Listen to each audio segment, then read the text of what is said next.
जन मेरी शरण है ताका हूं मैं दास। अब दास देख लो किसा होया करे। दास किसे कहते हैं, दास की परिभाषा सुनाता हूं। एक बार अब्राहिम सुल्तान अधम जो राजा था, उसने घर त्याग दिया था, परमात्मा की कृपा से घर त्याग दिया था और वो किसी चला गया, एक आश्रम में रुक गया। उस आश्रम में सब दास कहें अपने आप को, फलाना दास फलाना दास, और थोड़ी बात पर एक दूसरे का न्याय काट लड़ने लगे, तू क्या बन रहा है। तब अब्राहिम सुल्तान अधम जिसकी दास कथा सुनाना जा रहा है, इसका थोड़ा सा लिंक बीच में और आ गया। जब वो घर त्याग गया था, पहले ये राजा था, तो उसने कहा कि भाई आप नाम दास जरूर लिखते हो पर कर्म आपके लक्षण दास के नहीं है। उन्होंने पूछा भाई क्या बात भगत जी, कैसे नहीं।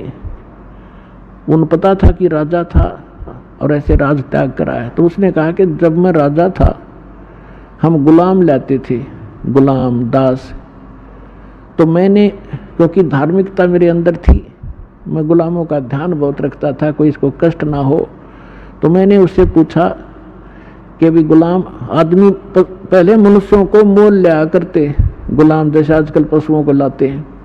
राजा लोग या सेठ साहूकारों के वहाँ वो नौकर रहा करते थे, उनको जो मर्जी झूठा कुटा टुकड़ा दे दिया, उनकी सब स्वतंत्रता समाप्त हो जाती थी और जो यस जो कह दिया वही करते थे, आगे यस कर सकते थे, नो नहीं, और उनकी सौ इच्छा कुछ नहीं होती थी गुलाम की।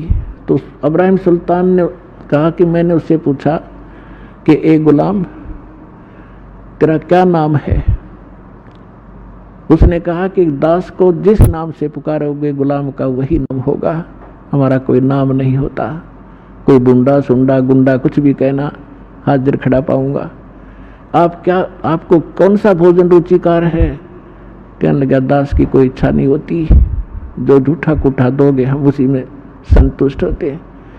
तो पुण्यात्माओं कहने का भाव ये है कि वो दास और अपने मालिक के सामने जो आज्ञा होते ही सब कुछ लिए खड़ा रहता है, उसको दास कहते हैं। तो कबीर साहब कहते हैं कि जो जन मेरी शरण है और ताका हूं मैं दास,